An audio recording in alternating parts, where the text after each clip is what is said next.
नमस्कार। आप सभी का बहुत बहुत स्वागत है हमारे सारे ज्योतिष में। मैं डॉक्टर कौशल्या बहार आज आपके लिए कुछ विशेष लेकर आई हूँ। आज का जो हमारा विषय है वो थोड़ा सा हटकर है, क्योंकि यह विषय है गोचर के ऊपर आधारित है। जिस तरह से कि गोचर में अभी पंचग्रही योग चल रहा है, आपके सामने मैंने बोर्ड पर 12 लग्न बनाए हैं। ठीक है, माफ़ कीजिए, 12 राशियों के हिसाब से 12 मैंने लग्न बनाए हैं और उसके ऊपर आधारित मैं प्रिडिक्शंस करूंगी कि गोचर में किस तरह से पंचग्रही योग है वो क्या फल प्रदान कर रहा है। क्योंकि आज का जो हमारा टॉपिक है वो भी है कि ये पंचग्रही योग किसी युद्ध को तो नहीं आमंत्रित कर रहे हैं। युद्ध का अर्थ है कि किसी ऐसा इस तरह का युद्ध नहीं जो वेपन से रिलेटेड हो, लेकिन हमारे जीवन में जो हमारे विचार है, जो हमारे निर्णय हैं, उसमें भी कहीं ना कहीं युद्ध का एक भूमिका यहाँ पर ये 5 ग्रह मिलकर बना रहे हैं। क्यों? क्योंकि यहाँ पर बुध जो बुद्धि के देवता हैं, या कहें तो बुद्धि के जो कारक ग्रह हैं, बुध हैं, वो यहाँ पर नीच के हो रखे हैं। क्योंकि जिस तरह से जो गोचर है वहाँ पर मीन राशि में 5 ग्रह एक साथ आए हुए हैं और वहाँ पर अपने अपने विचारों के कारण या अपनी अपनी प्रकृति के कारण वहाँ पर थोड़े से युद्ध के आसार हमारे जो हमारी दैनिक दिनचर्या या जो हमारा जीवन है उसमें वो जरूर इस तरह की भूमिका निभा रहे हैं। क्यों हम इतने ज़्यादा परेशान हो रखे हैं इस गोचर में? इसी कारण से मैं आपके लिए एक विशेष वीडियो बना करके लाई हूँ या बना रही हूँ आपके सामने कि किस तरह से 5 ग्रह एक साथ मिल करके हमारी 12 राशियों को प्रभावित कर रहे हैं। चंद्र राशि के आधार पर ये वीडियो बनेगा। इनकी जो प्रेडिक्शंस है चंद्र राशि के आधार पर रहेगी, तो आप अपनी राशि के अनुसार फल जानने का प्रयास करें, या मैं प्रयास कर रही हूँ कि आपके लिए क्या हो सकता है। अपनी राशिवार जरूर देखिए कि किस तरह से ये गोचर प्रभावित करता है। वैसे देखिए, कुंडली में जो दशाएं हैं वो मुख्यतः हमें प्रभावित करती है, लेकिन गोचर क्या होता है कि एक मौसम है, एक वातावरण है जिसमें सारे ग्रह कार्य करते हैं। क्योंकि वातावरण होता है तो हमारी इम्यून सिस्टम जो रहता है वो जरूर प्रभावित होता है। तो हमारी दशाएं जो होती हैं वो गोचर के अनुसार हमें प्रभावित जरूर करती हैं।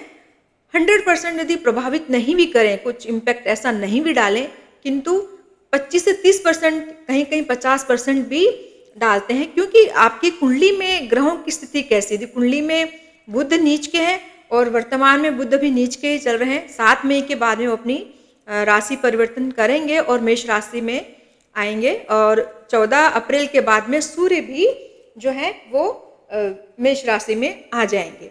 तो इस तरह से अभी जो 5 ग्रहों का योग बना हुआ है वो किस तरह से हमारे जीवन को प्रभावित कर रहा है, मैं राशिवार आपको बताती हूँ। आप मेरे साथ बने रहें।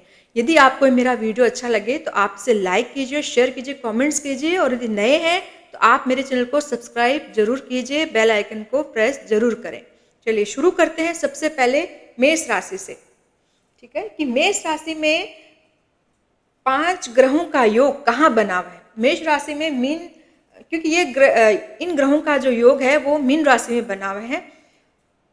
शनि, शुक्र, सूर्य, बुध और राहु, इस तरह से माफ कीजिए 5 ग्रह जो है वो मीन राशि में चल रहे हैं या मीन राशि के ऊपर हैं।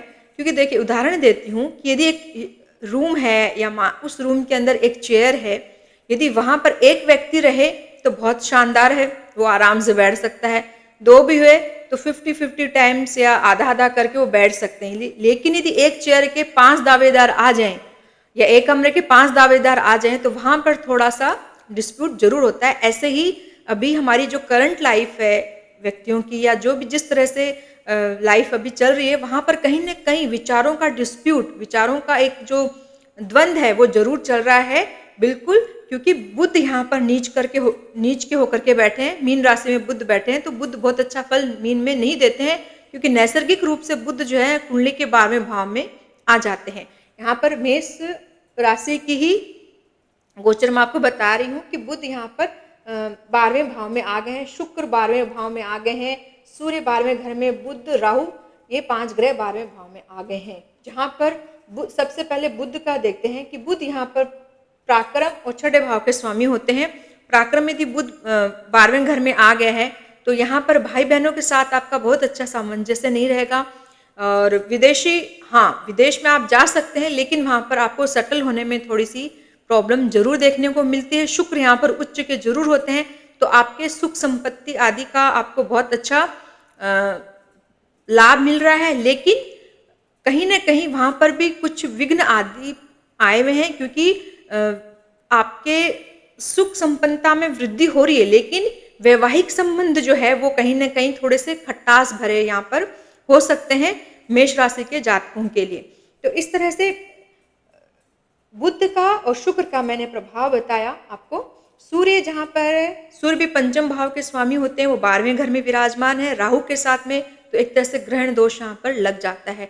तो ये समय जो है मेष राशि के जातकों के लिए बहुत अच्छा मैं नहीं मान सकती हूँ, कारण कि उन्हें जो भी निर्णय लेने हैं वो बहुत सोच समझ कर लेने चाहिए, कारण कि यहाँ पर उनके पंचम भाव को यानी कि सूर्य को ग्रहण लगा हुआ है, इसलिए यहाँ पर सोच समझ करके निर्णय लेना चाहिए। और राहु जब 12वें घर में आते हैं तो बेवजह के खर्चे करवाते हैं, कई आपको एडिक्शन से भी जोड़ देते हैं, कहीं ना कहीं आपकी गलत आदतों के भी आप शिकार हो सकते हैं। तो ये कुल मिलाकर आपका ये जो गोचर है बहुत अच्छा नहीं हो सकता है। लेकिन शनि 12वें घर में यहाँ पर आ जाते हैं तो कहीं ना कहीं आपको विदेशों से भी जोड़ देते हैं, हो सकता है आप विदेश में जाकर के भी कार्य आदि करें। लेकिन कुल मिलाकर के गोचर जो है बुध आपका 12वें घर में होने से विदेश में लेके जाता है, लेकिन निर्णय शक्ति आपकी कहीं ना कहीं कमजोर हो सकती है।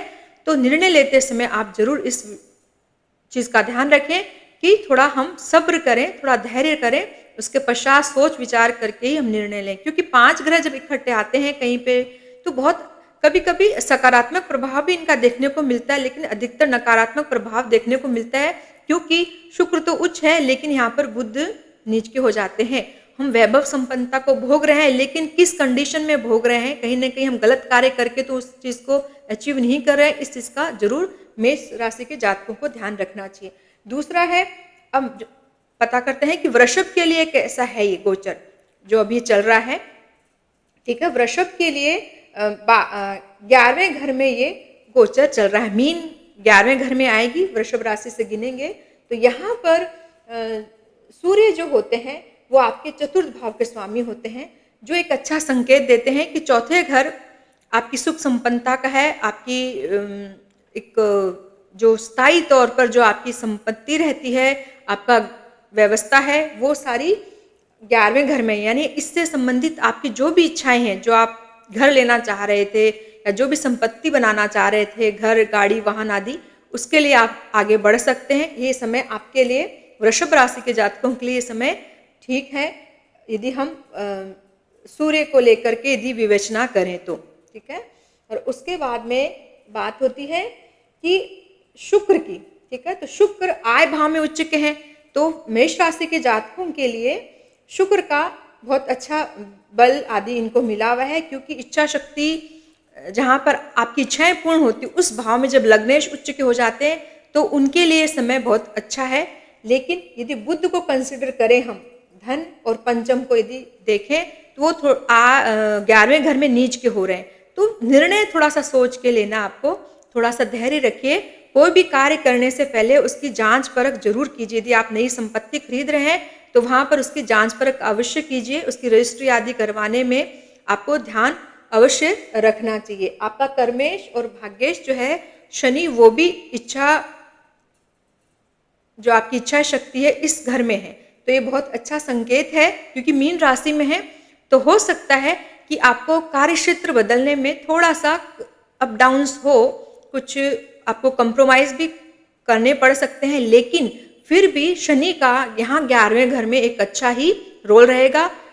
राहु का यहाँ पर यदि हम प्रभाव देखें तो आपके, यदि विद्यार्थी हैं आप, पढ़ाई यदि आपकी चल रही है तो वहां पर आपको थोड़े से विघ्न आदि देखने को मिल सकते हैं, कि बुध के साथ में राहु कंजक्ट है, तो आपके एग्जाम्स हैं, आपकी जो प्रिपरेशन है स्टडी को लेकर के, वो थोड़े से यहाँ पर कहीं ना कहीं बाधित दिखते हैं इस गोचर में। बाकी आपके लिए गोचर, वृषभ राशि के लिए गोचर बहुत अच्छा है, कोई खराब नहीं है। शुक्र यहाँ पर उच्च के हो जाते हैं और शनि मीन राशि में आ रहे हैं। सूर्य बुध के लिए भी अच्छा है, ठीक है। राहु से कंजक्ट होने से थोड़े से कुछ स्टडी में यहाँ पर ये थोड़े से डिस्टर्ब दिखते हैं, इसके लिए बाकी ये गोचर वृषभ राशि के लिए बहुत अच्छा है।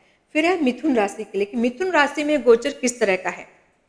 मिथुन राशि में लग्नेश स्वयं कर्म भाव में आकर के नीच के हो रहे हैं।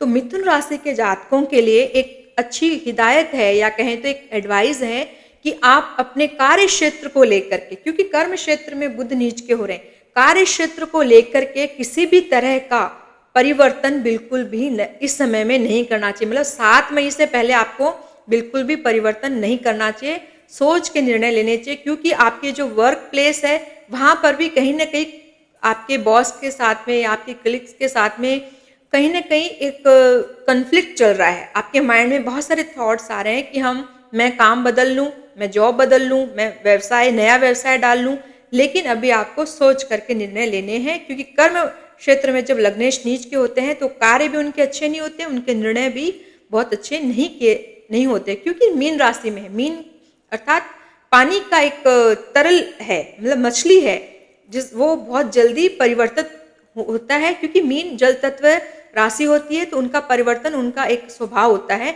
तो बार बार आपके थॉट्स चेंजेस होते हैं। तो यहाँ पर मिथुन राशि के जो जातक हैं उनको यही एडवाइस है कि आप इस समय में कृपया करके कोई भी नया मेजर चेंजेस अपनी लाइफ में, अपनी जॉब को लेकर के, कार्य क्षेत्र को लेकर किसी भी तरह का चेंजेस नए लेकर के आए, ठीक है। और उसके बाद में शुक्र यहाँ पर अच्छे हैं, आपका पंचमेश बली है, लेकिन 12वें भाव का स्वामी भी यहाँ पर बनते हैं, तो कार्य क्षेत्र को लेकर के आपके लिए बहुत अच्छी एडवाइस है कि आप कार्य क्षेत्र में सोच करके निर्णय लें, क्योंकि पराक्रम में सूर्य के साथ में भी यहाँ पर ये कंजक्ट हो रहे हैं, और यहाँ पर राहु का भी अपना एक रोल है। हालांकि मिथुन राशि के लिए राहु खराब नहीं होते हैं, लेकिन कर्म भाव में आकर के बैठे मीन राशि में, तो थोड़े से डिफिकल्टीज आपको जॉब को लेकर के डिफिकल्टीज, प्रॉपर आपको जॉब के लिए ही डिफिकल्टीज हो रही है, प्रोफेशन में आपको यहाँ पर दिक्कत हो रही है, इसके लिए आप सोच करके निर्णय लें। मिथुन राशि के जातकों के लिए एडवाइस है। फिर है कि कर्क राशि के लिए ये गोचर कैसा रहेगा। कर्क राशि में जो पंचग्रही योग बना हुआ है वो बना है आपके 9वें भाव में, भाग्य भाव में बना हुआ है, ठीक है। तो इसमें है कि जो बुध हैं वो आपके पराक्रमेश के अधिपति बनते हैं और 12वें भाव के स्वामी होते हैं। वो यदि कुंडली के 9वें भाव में आते हैं तो कहीं ना कहीं आपको कार्य क्षेत्र से डिटेच करते हैं, कार्य क्षेत्र से आपको डिटेच करते हैं। जो कार्य आप कर रहे थे वहां पर आपके ऐसे विचार उत्पन्न होने लग जाएंगे कि इस कार्य से तो मुझे कोई लाभ नहीं है, ये तो मेरे लायक वर्क ही नहीं है, मुझे ये चेंज कर देना चाहिए, कार्य छोड़ देना चाहिए, मुझे कहीं ना कहीं कोई चेंज जरूर लेना चाहिए। इस तरह की भावनाएं आपके मन में जरूर आ रही हैं इस समय में जब ये गोचर चल रहा है। उसके बाद है कि यहाँ पर शनि भी आ जाते हैं, तो शनि आपके सप्तमेश होते हैं, अष्टमेश होते हैं। तो अष्टमेश का भाग्य भाव में आना है तो वहां पर कुछ भाग्य में अड़चने होती हैं, कार्य होने में आपके दिक्कतें होती हैं, भाग्य के साथ में थोड़ी सी डिफिकल्टीज आती है। मतलब आपकी जो लक है, आपके जो कार्य हैं, जो आपको एक सपोर्ट मिलना चाहिए भाग्य का, वहां पर थोड़े से डिलेज होते हुए दिखते हैं यदि 9 में शनि आ जाते हैं तो, ठीक है। उसके बाद में है कि सूर्य, अब सूर्य का यहाँ पर आ जाना मतलब धन भाव का स्वामी 9 में आना एक अच्छी स्थिति दिखाता है, लेकिन राहु के साथ में यहाँ पर कंजक्ट है तो थोड़ा सा वहां पर डिफिकल्टीज होते हुए दिखती है। धन आदि जो भी आपके फाइनेंशियली जो भी फिनेंसेस आदि हैं वो सारे थोड़े से मैनेजमेंट करने में, उसको मैनेज करने में आपको थोड़ी सी यहाँ पर डिफिकल्टीज जरूर होती है इस गोचर काल में। तो आपके लिए एडवाइस यही है कि आप किसी भी चेंज को लेते समय थोड़ा सा सोच समझ कर निर्णय लीजिए और अपने कार्य क्षेत्र से डिटैच होने की आपको अभी आवश्यकता नहीं है। 7 मई तक आप धैर्य बनाए रखें, उसके पश्चात अपना कार्य क्षेत्र बदल सकते हैं। उसके बाद जो भी निर्णय लेना हो आप 7 मई के बाद में लीजिए, उसके पश्चात आपके लिए अच्छे अपॉर्चुनिटीज लाइफ में रहेंगी कार्य क्षेत्र को लेकर के। फिर है कि सिंह राशि के लिए ये गोचर किस तरह का है। सिंह राशि के लिए यह गोचर काल जो है वो अष्टम भाव में बन रहा है। अष्टम में यहाँ पर शनि आ जाते हैं, सूर्य आ रहे हैं, बुध है, राहु हैं और शुक्र आ रहे हैं। तो शुक्र यहाँ पर किस भाव के अधिपति होते हैं? कर्म भाव के होते हैं और पराक्रम भाव के होते हैं। मतलब आपका जो जॉब है, जो भी आपके कार्य क्षेत्र जो है वो अष्टम में आ जाता है। तो वहाँ पर आपके ऑफिस में या कहें तो कार्य क्षेत्र में कुछ ऐसी परिस्थितियां बनी हुई है, वो गुप्त हैं बिल्कुल। हो सकता है कि आपके साथ कार्य करने वाले आपके प्रति कोई षड्यंत्र भी कर रहे होंगे। हो सकता है वहां पर कहीं ना कहीं आपके लिए एक नेगेटिव तरह का वातावरण बना हुआ है, नेगेटिव एक वाइब्स क्रिएट हो रही हैं। ठीक है, ये तो हो जाता है कि कर्म क्षेत्र को लेकर के। अब है कि यहाँ पर शनि कैसा प्रभाव दे रहे हैं, क्योंकि षष्ठे जब अष्टम भाव में आते हैं, शनि वैसे आयु वृद्धि करते हैं लेकिन थोड़ी तकलीफें भी जरूर देते हैं आपको, हड्डियों में, जॉइंट्स आदि में तकलीफें होती हैं, और वाणी में भी आपको कहीं ना कहीं डिफिकल्टीज आ रही हैं, क्योंकि आपके धन भाव पर भी शनि की जब दृष्टि पड़ेगी तो वो कहीं ना कहीं आपको वाणी के माध्यम से आपके अपनों से भी थोड़ा दूर करते हैं, और धन आदि संपत्ति में या धन आदि में थोड़े से आपको संचित करने में परेशानियां यहाँ पर जरूर रहेगी।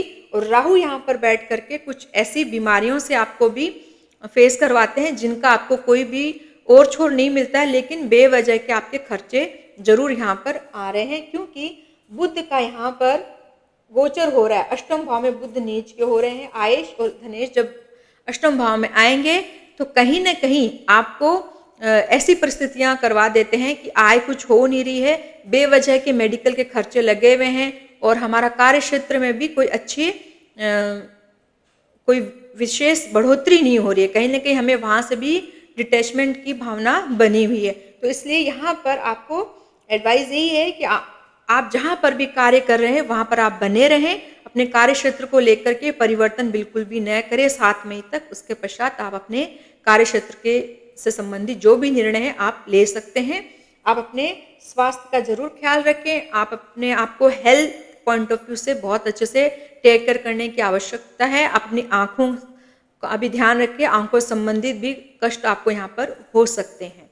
और यदि आपके पिता हैं तो उनके स्वास्थ्य को लेकर के भी आपको यहाँ पर थोड़ा ध्यान रखने की आवश्यकता है, क्योंकि जब भी 5 ग्रह गोचर में आते हैं तो मेजर चेंजेस लेकर के लाइफ में आते हैं, तो वहां पर इन सब चीजों का जरूर ध्यान रखना चाहिए। फिर है कि कन्या, कन्या राशि के लिए कैसा है ये गोचर। कन्या राशि के लिए गोचर बन रहा है आपके सप्तम भाव में। लग्नेश स्वयं नीच के सप्तम भाव में हो रहे हैं, तो ऐसा गोचर क्या इम्पैक्ट डाल रहा है। ऐसा गोचर आपकी लाइफ पार्टनर के लिए अच्छा नहीं है, आपके जो स्पाउस हैं उनके साथ में, क्योंकि सप्तम भाव में जब ये नीच के होते हैं तो यहाँ पर उनके लिए बहुत अच्छी वाइब्स लाइफ पार्टनर के साथ में नहीं बनती है।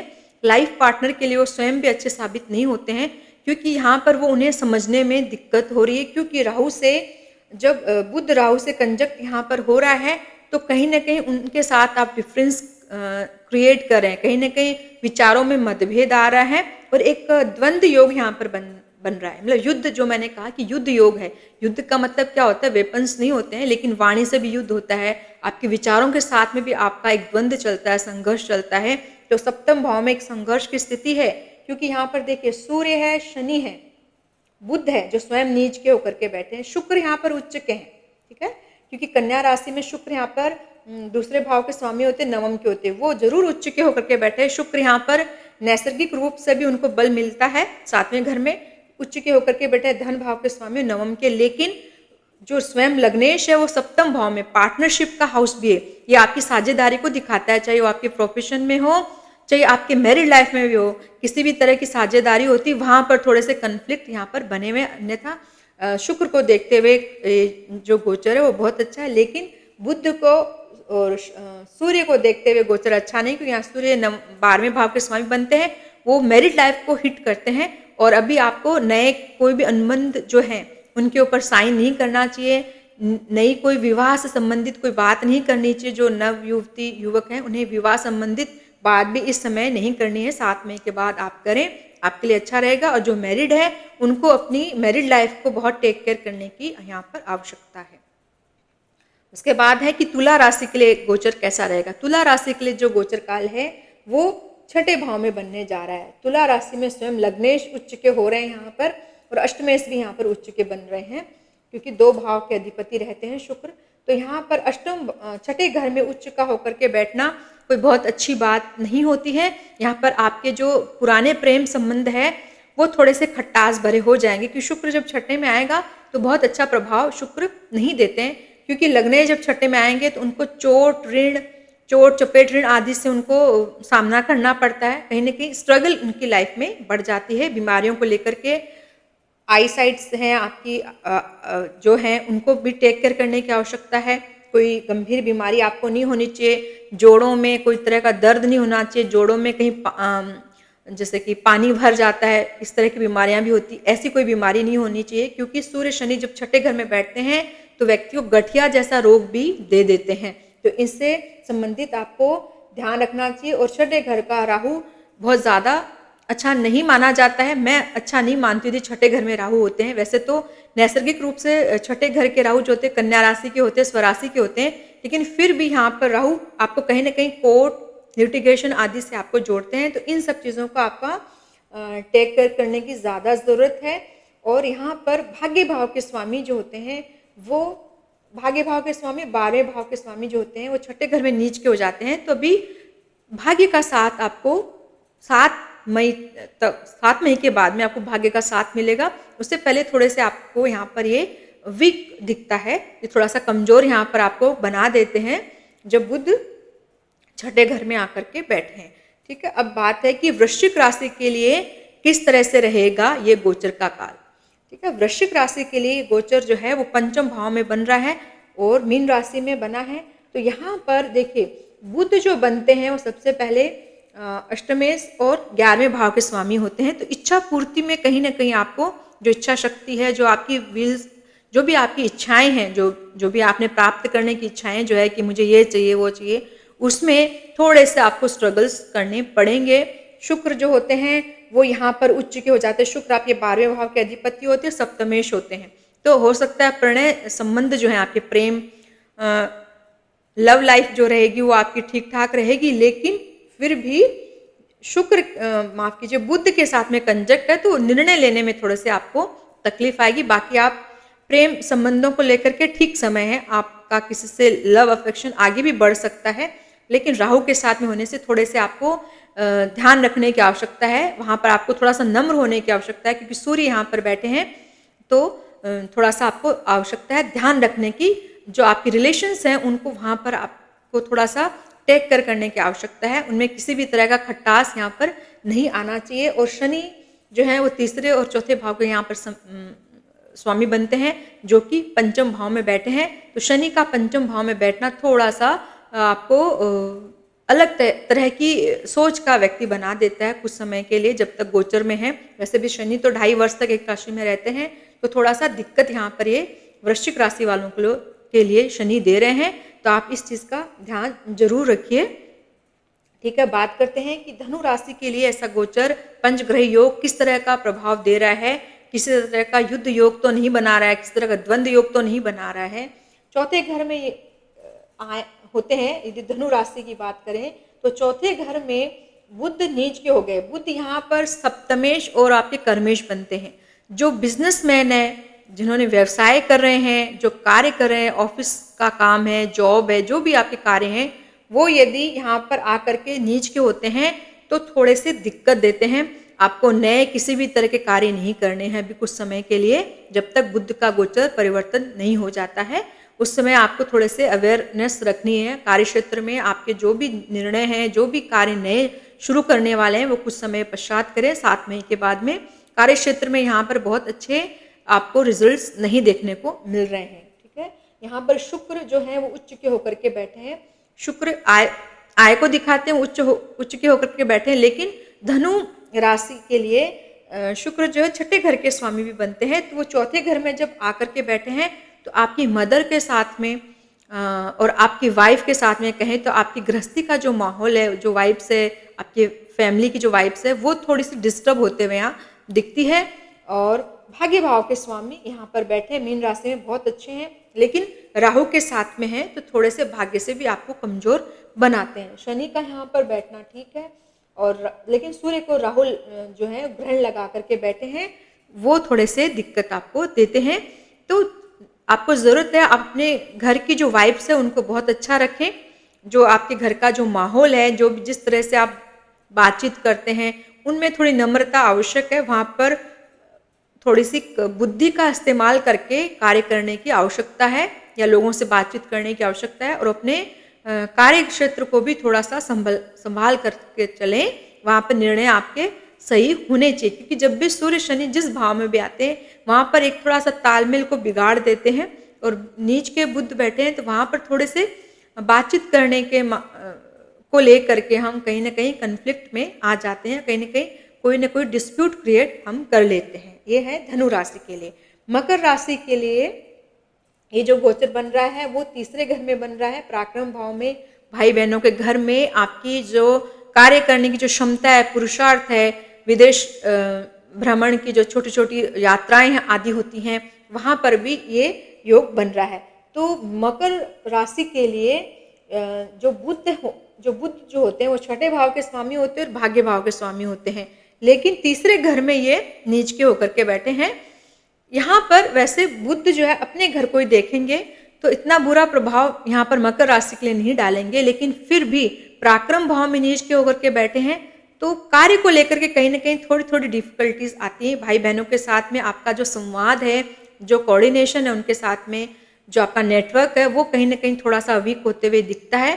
ठीक है, और सूर्य के साथ में ये कंजक्ट है, सूर्य अष्टमेश है, तो वहाँ कार्य क्षेत्र में थोड़ी सी आपको दिक्कतें होती है। राहु यहाँ पर ठीक है, राहु आपके लिए खराब नहीं होंगे, राहु यहाँ पर ठीक है, लेकिन थोड़े सूर्य से कंजक्ट है तो हो सकता है कि आपको कहीं ना कहीं आपके भाई बहनों में किसी तरह की कोई बीमारी है या कोई पुरानी जो बीमारी है वो वहाँ पर उनको दोबारा से आ सकती है, या उस बीमारी को लेकर के कोई चिंता का विषय यहाँ पर बनते हुए दिखता है।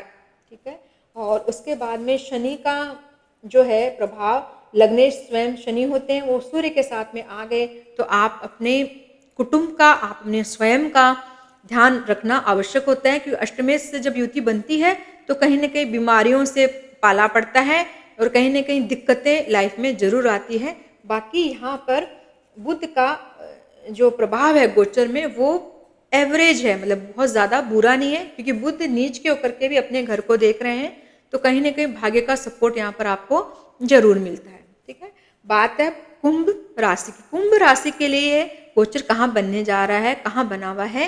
कुंभ राशि के जातकों के लिए गोचर दूसरे भाव में, मतलब धन भाव में, वाणी भाव में, कुटुंब भाव में, संचित जो आपका धन है वहां पर बनने जा रहा है। अब कुंभ राशि में शनि जो होते हैं 10वें घर 12वें भाव के स्वामी होते हैं, लग्नेश के स्वामी होते हैं, जो कि धन सेकंड हाउस में बैठे हैं, धन के घर में आकर के बैठे हैं, तो ये बहुत अच्छी स्थिति होती है कुंभ लगन के जातकों के लिए, खराब नहीं है। यहाँ पर शुक्र उच्च के होते हैं, भाग्य भाव का स्वामी जब उच्च के होंगे तो बहुत अच्छा प्रभाव डालेंगे, और चौथे भाव के स्वामी भी शुक्र बनते हैं जो धन भाव में उच्च के हैं, तो आपकी धन संचित करने की जो क्षमता है उसमें चौगुनी वृद्धि होगी। लेकिन यहाँ पर बुध जो हो जाते हैं वो नीच के होते हैं, बुध होते हैं पंचमेश और आपके अष्टमेश, लेकिन निर्णय लेते समय मैं आपको उदाहरण दूंगी कि आप यदि शेयर आदि में इन्वेस्ट करते हैं तो सोच समझ करके इन्वेस्ट कीजिएगा। ये समय बहुत अच्छा है आपके लिए कि आप शेयर में इन्वेस्ट करें, लेकिन किस तरह की कंपनीज के शेयर लेने हैं इसके लिए आपको पैनी नज़र रख करके बहुत अच्छे से मार्केट की स्टडी करके उसको इन्वेस्ट आप कर सकते हैं। ठीक है, उसके बाद है कि सूर्य सप्तमेश है जो कि सेकंड हाउस में चले गए, ये कोई बुरी स्थिति नहीं है। राहु यहाँ पर हैं, ये थोड़े से दिक्कत देते हैं, आपके खर्चे वो दिखाते हैं, या अचानक से कोई डाउनफॉल हो जाता है आपके रुपए पैसों को लेकर के, तो वहाँ पर वो जरूर आपको प्रॉब्लम हो सकती है। इस चीज़ का आप विशेष कर ध्यान रखें, जो भी निर्णय ले वो सोच समझ करके लीजिएगा। इन्वेस्टमेंट आप कर सकते हैं, आपके लिए शुक्र बहुत अच्छे चल रहे हैं गोचर में। ठीक है, लेकिन राहु से कंजक्ट होने में थोड़ी सी वाणी आदि में आप ध्यान जरूर रखिए। बाकी आपके लिए बहुत ये अच्छा समय है कुंभ राशि के लिए। ठीक है, बाद में आखिरी राशि बनती है मीन, कि मीन के लिए किस तरह का ये गोचर है, क्योंकि ये जो गोचर है वो मीन राशि में बना हुआ है, लग्न में बना हुआ है। मीन राशि कहें तो लग्न में बनेगी ये राशि, तो यहाँ पर ये गोचर बना हुआ किस तरह का प्रभाव देगा। यहाँ पर सबसे पहले बात करते हैं बुध की। बुध यहाँ पर नीच के हो जाते हैं मीन राशि में। बुध यहाँ पर आपके सप्तमेश होते हैं और चतुर्थेश होते हैं। आपकी जो संपत्ति है, जो चल अचल संपत्ति और आपकी जो स्पाउस है वो नीच के होकर लग्न में बैठे हैं, तो उससे संबंधित आपके जीवन में समस्याएं बनी हुई हैं। कहीं ना कहीं आपको जो साझेदारी का जो कार्य है उसमें आपको कहीं ना कहीं डिफिकल्टीज आई हुई हैं। और वैसे भी मीन राशि को अभी शनि की 7.5 का दूसरा फेज चल रहा है, तो उनको वैसे भी समस्या है शनि को लेकर के। और शनि आपके लगन में ही, माफ कीजिए कि शनि जो है मीन राशि में ही गोचर कर रहे हैं और यहाँ पर सारे ग्रहों से कंजक्ट हो जाते हैं। यहाँ पर 12वें भाव का प्रभाव भी वो रखते हैं, तो कहीं ना कहीं बीमारियों पर व्यय हो रहा है।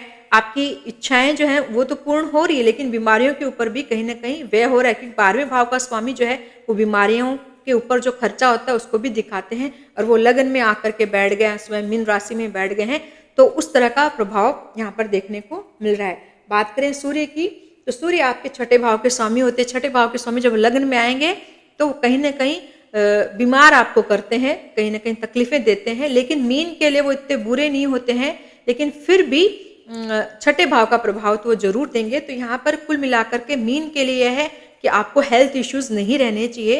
हेल्थ को लेकर के बहुत अच्छे से आपको टेक केयर करने की आवश्यकता है। राहु का लगन में बैठना आपको कहीं ना कहीं बहुत ज़्यादा सोच तो दे रहे हैं, लेकिन आप उस क्षेत्र में तरक्की नहीं कर रहे हैं। कहीं ना कहीं आपको बीमारियों से भी ऐसा राहु जरूर जोड़ रहा है।